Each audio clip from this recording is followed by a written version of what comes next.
함께 은혜를 나누고자 합니다. 여러분, 우리의 믿음이 더 깊어지고 자라나려면 우리는 두 가지를 하셔야 됩니다. 하나님을 사랑해야 되고 이웃을 사랑해야 합니다. 우리가 하나님을 아는 것만큼 그리고 이웃을 아는 것만큼 우리의 믿음도 더욱 깊어질 수 있습니다. 그런데 만약 하나님만 알고 사람을 제대로 알지 못하면 어떻게 될까요?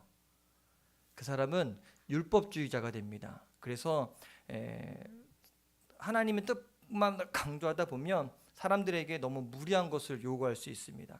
왜 헌금하지 않냐? 왜 기도하지 않냐? 왜 교회 봉사를 열심히 하지 않냐? 왜 하나님 말씀을 따르지 않냐? 정지하거나 이렇게 무거운 종교적인 짐만 지우게 됩니다. 여러분, 그런 신앙생활 하고 싶으십니까? 반대로 또 하나님을 알지 못하고 사람만 알게 되면 어떻게 될까요? 인본주의에 빠질 수 있습니다. 모든 것이 인간 중심으로 생각합니다. 하나님이 아니라 사람이 중심이 되는 것을 우리의 믿음을 굉장히 위태롭게 합니다. 사람이 믿음의 기준이 되어서는 안 되기 때문에 그렇습니다. 어제 저희 교회는 이 도시에서 좀 떨어져 있기 때문에 도움을 요청하는 사람들이 오진 않습니다. 그런데 어저께 왔어요. 근데 이분은 개를 이렇게 안고 다니면서 교회를 돌아다니는데 아주 유명해요. 그래서 저희 목사님들은 다 알아요. 그분이 다 돌아요. 금천부터 운정에 이르기까지 안 가는 데가 없어요.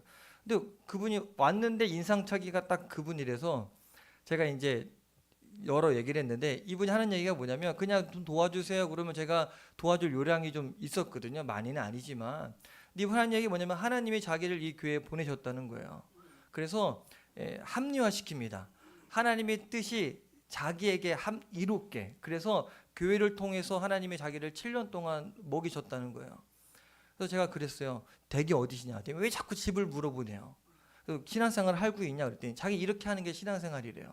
그래서 교회 와서 기도도 안 하고 자기가 전도사라고 소개하면서 그래서 얘기하는데 이분은 자기 중심이에요. 하나님의 뜻이 자기한테 끌어당기는 거예요. 그래서 자기가 눈에 보이는 교회에 들어가면 하나님이 그 교회 통해서 보내주신다는 거예요. 그래서 더 이상 대화를 하기 싫어서 알겠다고 그냥 가시라고 그래서 차비가 없대요. 그래서 제가 10,000원 주려다가 5,000원 주면서 집에 가시라고 이렇게 보내드렸는데 여러분, 사람이 믿음의 기준이 되어서는 절대로 안 됩니다. 우리는 부족합니다. 그래서 우리가 판단할 수가 없어요. 그래서 우리의 모든 믿음의 기준은 하나님이 되어야 돼요. 그래서 성경을 우리에게 주신 이유는 이 말씀으로 기준으로 우리가 살아가라라고 하는 겁니다. 우리의 영혼은 하나님으로부터 왔지만 우리의 육신은 흙으로부터 왔습니다. 이 하나님으로부터 영과 이 육신을 입은 흙이 공존하는 것이 이 땅을 살아가는 우리입니다. 그러므로 우리에게는 하나님을 잘 알려주실 분, 그러면서도 사람의 약함을 동정할 완전한 중보자가 필요합니다. 그분이 누굴까요? 예수님이죠. 근데 구약 성경에 보면 예수님 오시기 전에 이런 역할을 했던 사람이 있습니다. 누구냐면 제사장입니다. 이 제사장들은 이 직분이 얼마나 귀합니까? 하나님과 사람 사이의 중보자가 되려면 어떤 사람을 뽑아야 될까요? 여러분이라면 하나님과 사람 사이의 중보자가 되는 이 제사장 어떻게 선별하실래요? 여러분이 하나님이라면 좀 똑똑하고 좀 이왕이면 좀 잘생겼으면 좋겠지 않겠습니까? 그런 건 상관없습니까? 그래도 좀 귀하게 좀 죄도 없고 좀 완벽한 사람을 좀 뽑아야 좀 그 일을 감당할 수 있지 않겠습니까? 그런데 문제는 그렇게 죄 없고 완벽한 사람이 있습니까? 없다는 겁니다. 아담 이후에 모든 사람은 다 죄인입니다. 그래도 사람들 중에 선택해야 한다면 그 중에 좀 나은 사람을 선택해야 되지 않겠습니까? 여러분, 대통령 선거하고 국회의원 선거할 때 어떤 사람에게 투표합니까? 네? 너무 이렇게 덜 악한 사람을 뽑는다고 합니다. 그게 뭔 얘기예요? 좀 나은 사람을 뽑습니다. 그럼 하나님도 좀 똑똑한 사람이나 수준 높은 사람을 세워야 되지 않겠습니까? 그런데 오늘 말씀해 보면 그렇게 말하지 않습니다. 1절을 찾아 다시 한번 읽겠습니다. 시작. 대제사장마다 사람 가운데서 택한 자이므로 하나님께 속한 일에 사람을 위하여 예물과 속지 않은 제사를 드리게 하나니 자, 이게 뭐라고 말씀하십니까? 사람 가운데 택한 자라고 이야기합니다. 사람 가운데 대제사장을 택하였다는 것은요, 약점이 많은 사람들 중에서 선택해서 하나님께 속한 일, 곧 사람을 위해 예물과 속지 않은 제사를 드리도록 했다는 겁니다. 골로 고른 게 아니라 그냥 사람들 중에. 또 구약성경에 보면 그 사람들이 어디에 또 속해 있느냐? 아론과 그 후손들이 선택을 받았습니다. 하나님은 아론과 그 후손들로 하여금 대대로 제사장의 직분을 감당하게 했습니다. 그러다 보니까 그 자손 중에 문제가 있는 사람이 있을까요? 없을까요? 그 핏줄이? 그 핏줄. 제가 뭐 제 아버지 욕하는 건 아니고, 아버지 성향 중에 안 좋은 성향이 있습니다. 어렸을 때도 그걸 보고 자라왔어요. 나는 닮지 말아야지 하는데 어느 순간 저를 보면 그 안 좋은 성향이 그대로 나옵니다. 저도 소름이 쫙 돋아요. 그러면 깨닫고 어쩔 수 없어 그래야 돼요. 제 동생도 그런 모습이 있어서 동생과 대화하면 동생은 뭐라 그러냐면 형 종특이야. 어쩔 수 없어. 제가 막 뭐라 그럽니다. 그런 게 어디 있냐고. 바꿔야지 잘못된 거는. 잘못되면 바꿔야겠죠. 그래서 아론의 아들들 혹시 아십니까? 홈니와 비나스. 이들은 어땠습니까? 좋은 제사장이었을까요? 안 좋은 제사장이었을까요? 할 수 있는 온갖 악행은 다 했습니다. 성전에 봉사하는 여잔들을 추행하고 하나님께 드려야 될 예물들을 본인이 먼저 먹고 갖다가 팔아먹고 이런 악행을 했던 사람들이 홈니와 비나스입니다. 그러니 이런 사람이 홈니와 비나스만 나왔을까요? 그 후대에도 나왔을까요? 나올 수밖에 없는 겁니다. 여기에서 우리는요, 인간 종교의 한계를 발견할 수 있어요. 아무리 믿음이 좋고 종교성이 뛰어나도 그 사람이 죄인이라는 사실은 변함이 없습니다. 그러므로 사람이 드리는 제사에는 한계가 있습니다. 사람은 절대로 자기 스스로를 구원하지 못합니다. 죄인이 어떻게 다른 죄인을 구원하겠습니까? 소경이 어떻게 다른 소경을 인도하겠습니까? 그래서 대제사장들은요, 하나님의 앞에 나아갈 때 백성들 대신 나가는 거니까 본인을 위해서 속죄 제사를 먼저 드리고 그리고 하나님 앞에 나아가 다른 사람을 위해 예물과 속죄 제사를 드릴 수 있었습니다. 그렇다면 왜 하나님은 이렇게 모자라는 사람 가운데 대제사장을 선택했을까?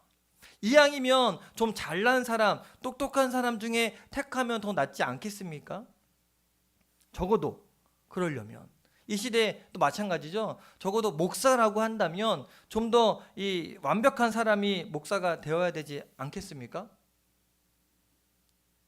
아니에요. 그런데 여기에 하나님의 사랑과 놀라운 지혜가 있습니다. 하나님과 사람 사이에서 대제사장으로 중보의 역할을 잘 하려면요, 하나님을 잘 알아야 되지만 아까 얘기했던 것처럼 사람도 잘 알아야 됩니다.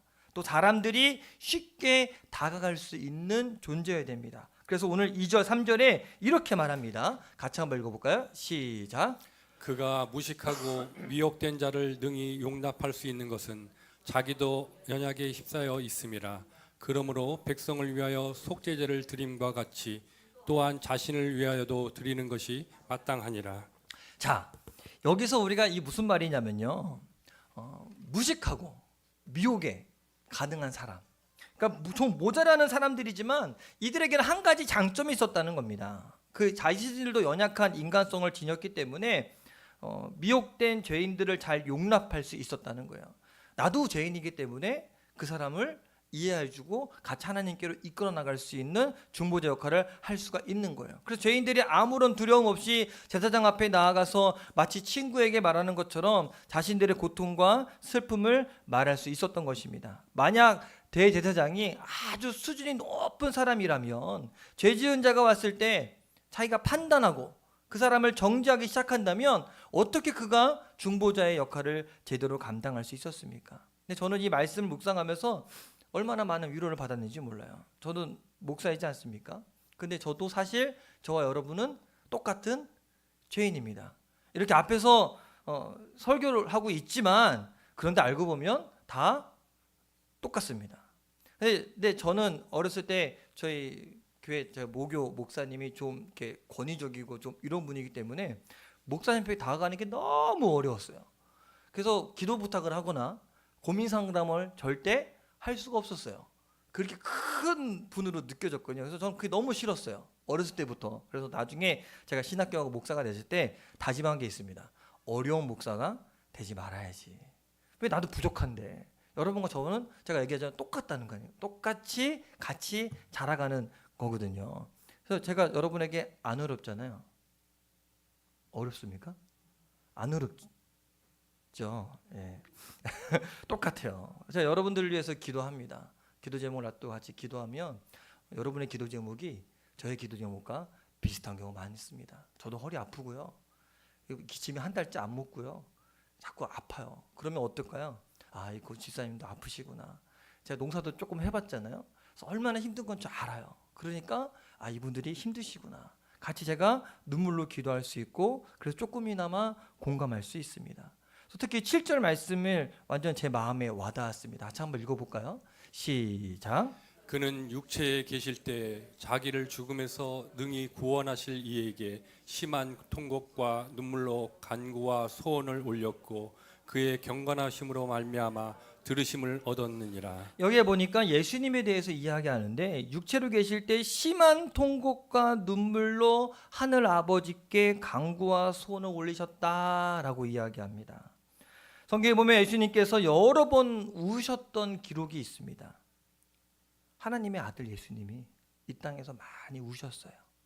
특히 겟세마네 동산에서는요, 온 힘을 다해 기도하셨는데 땀이 흘러 땅에 떨어질 때 보니까 핏빛이 되었고 심한 통곡과 눈물로 하늘 아버지께 간구했다고 말합니다.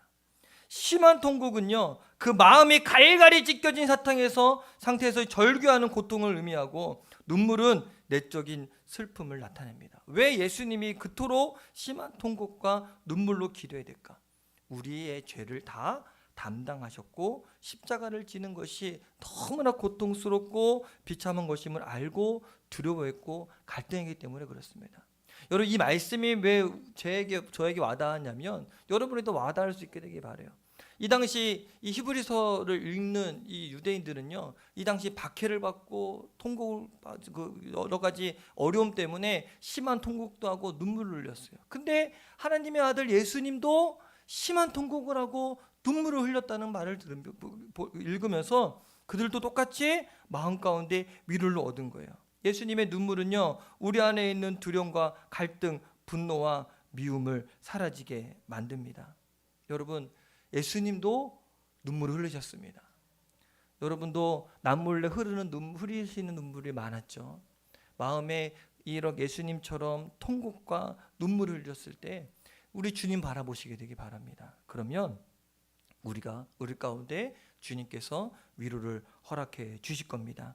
예수님을 믿고 따르는 사람은 삶이 아무리 힘들고 고통스러워도 예수님의 통곡과 눈물을 보면 누구든지 위로를 받을 수가 있습니다. 근데 어떤 분은 이런 분도 있어요.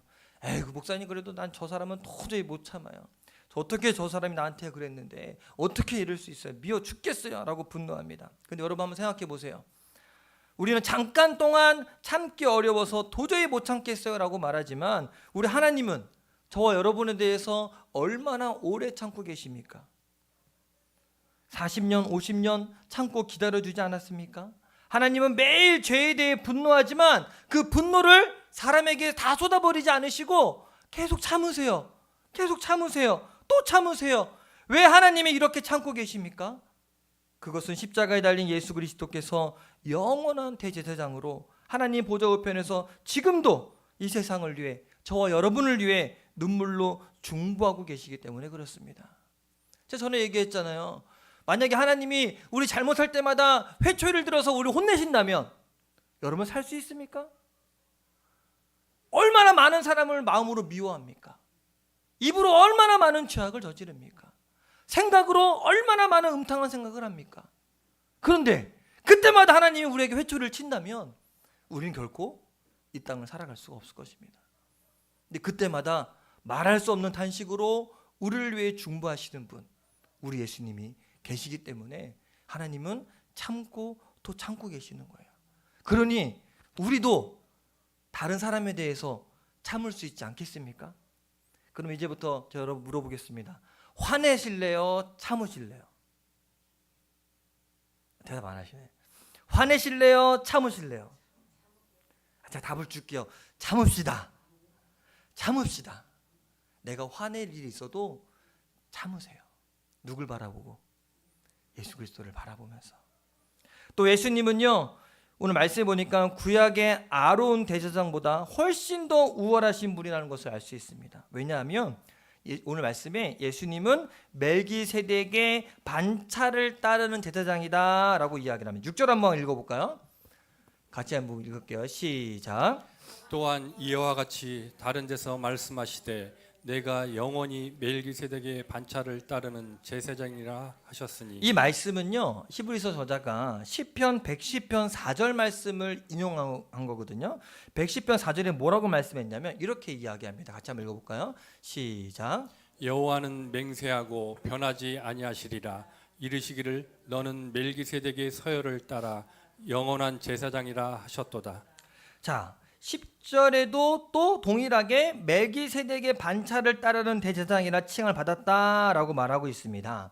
이게 무슨 얘기냐면 구약의 대제사장은 아무나 되는 것이 아닙니다. 하나님이 불러 세워야 했습니다. 4절 한번 볼까요? 시작. 이 종기는 아무도 스스로 취하지 못하고 오직 아론과 같이 하나님의 부르심을 받은 자라야 할 것이니라. 자, 하나님이 부름 받은 사람 누구같이? 아론같이, 즉 아론의 자손만 대제사장이 될 수 있습니다. 레위 지파 사람만. 만약에 하나님께 부르시지도 않았는데, 하나님의 부르심을 받지도 않았는데 본인이 하겠다고 나서 갖고 그 성소 안에 들어가면 어떻게 될까요? 하나님의 진노를 사서 죽습니다. 그래서 제사장 역할을 할 수가 없습니다. 그런데 이 아론 자손은요, 약점이 많습니다. 왜? 아까 얘기했던 것처럼 그들 역시 죄인이었기 때문에 하나님 앞에 나아갈 때 그들 자신이 계속 먼저 속죄 제사를 해야 했습니다. 그리고 그렇게 하나님 앞에 속죄 제사를 드리고 또 드렸지만 그렇다고 해서 그들이 죄가 없는 완전한 제사장은 될 수 없습니다. 만약 아론의 후손 제사장이 온전했다면 다른 제사장은 필요가 없었을 것입니다. 그러나 아론과 그 후손에서는 인간의 죄를 완전히 해결할 수 없었습니다. 그래서 하나님은 약점이 많은 아론과 그 자손이 아니라 인간의 죄를 완전히 한꺼번에 해결할 수 있는 완전한 대제사장을 세우기를 원하셨습니다. 그게 누굽니까? 우리 예수님입니다. 하나님과 인간 사이에 완전한 중보자 역할을 할 수 있는 유일한 분, 예수님밖에 없습니다. 그래서 하나님은 이 아론의 반차가 아니라 멜기세덱의 반차를 따라 예수 그리스도를 완전한 대제사장으로 이 땅에 보내주셨습니다. 사실 예수님은요, 다윗의 자손입니다.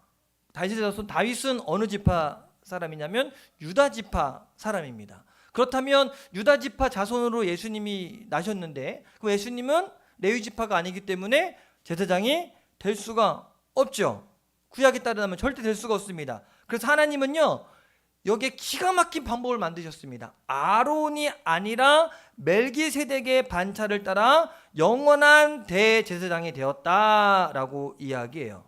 여기서 이 멜기세덱의 반차를 따랐다는 것은 멜기세덱의 후손이다 이런 얘기가 절대 아닙니다. 멜기세덱처럼, 멜기세덱이 제사장이 되었던 것처럼 예수님도 영원한 대제사장이 되었다라고 이야기를 하는 겁니다. 자, 그렇다면 이 멜기세덱이 누구나 아십니까?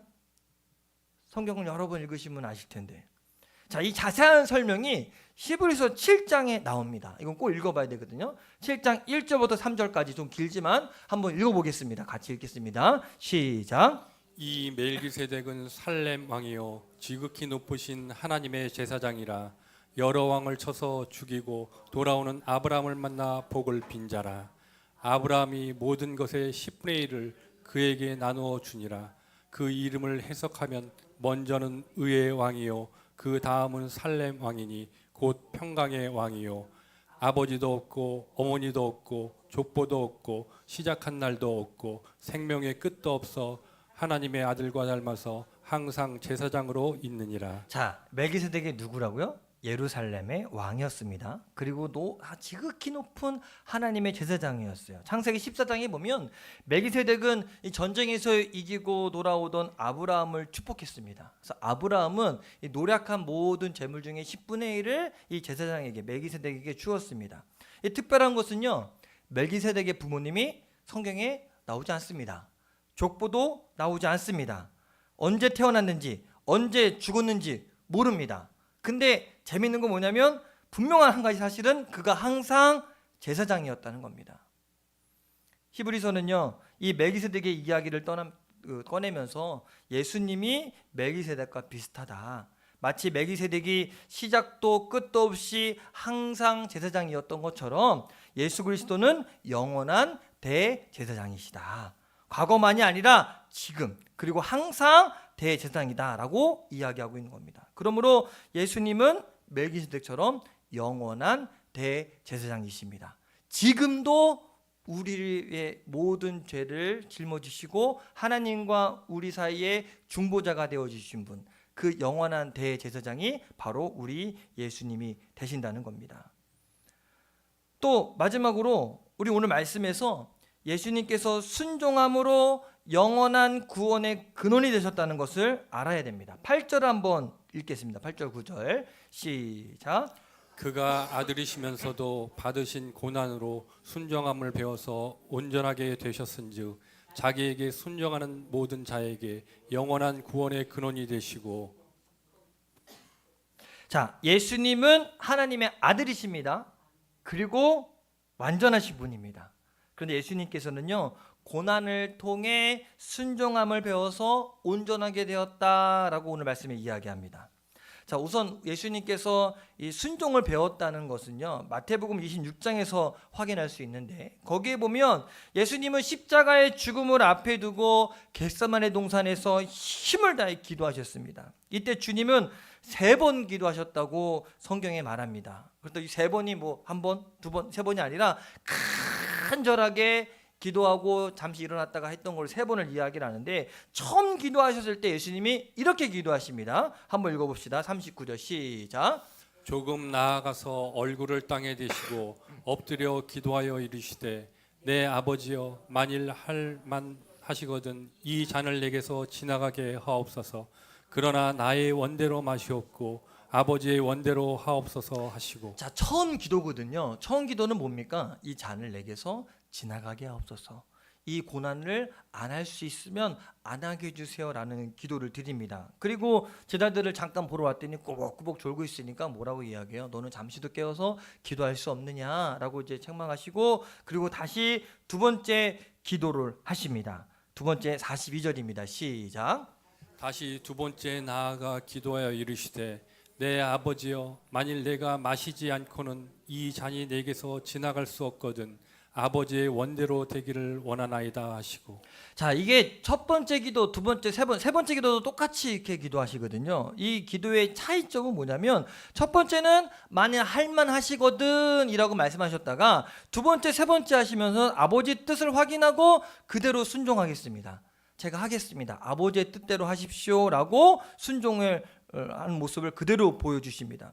오늘 이 말씀을 통해서 순종함을 배웠다라고 이야기합니다. 사도 바울도 예수님의 순종을 배운 것을 보고 빌립보서 2장 8절에 이렇게 말씀합니다. 같이 한번 읽어볼까요? 시작. 사람의 모양으로 나타나사 자기를 낮추시고 죽기까지 복종하셨으니 곧 십자가에 죽으심이라. 예수님은 하나님의 아들이셨지만 고난을 통해 죽기까지 복종하는 것을 배웠다는 겁니다. 또 오늘 말씀에 순종함을 배워서 온전하게 되셨다라고 말합니다. 여러분, 예수님은 원래부터 완전하신 분입니다. 그런데 오늘 말씀에 순종함을 배워서 온전하게 되셨다라고 말하는 것은 고난받기 이전에는 예수님께서 불완전하셨다는 것이 아니라 하늘 아버지의 뜻에 순종해서 십자가의 고난을 받아들임으로 사람들의 죄를 사할 수 있는 대제사장으로서 온전케 되었다라는 의미입니다. 예수님이 십자가상에서 마지막 말씀이 뭐였습니까? 다 이루었다. 이렇게 말씀하신 거예요. 그렇게 말씀하신 거예요.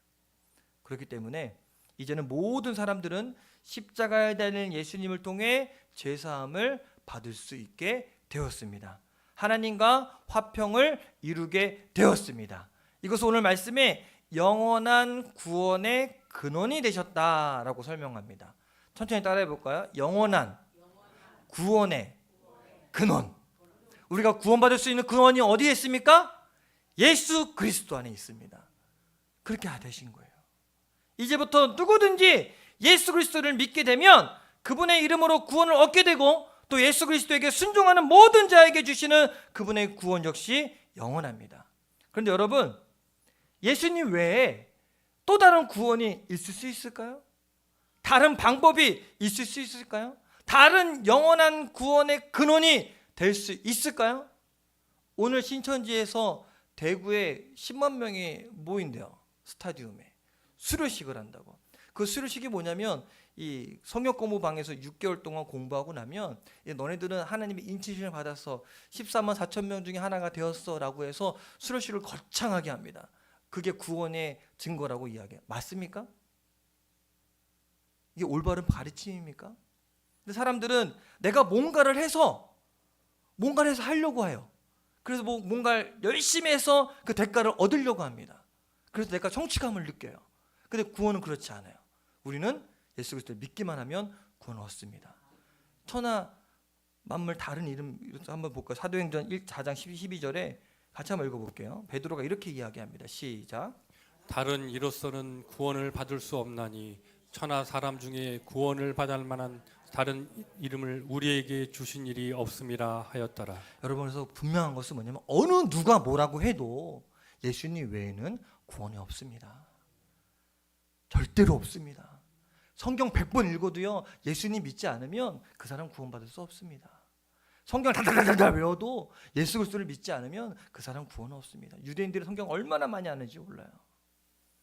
오직 구원의 근원은 누구밖에 없다? 예수님밖에 없습니다.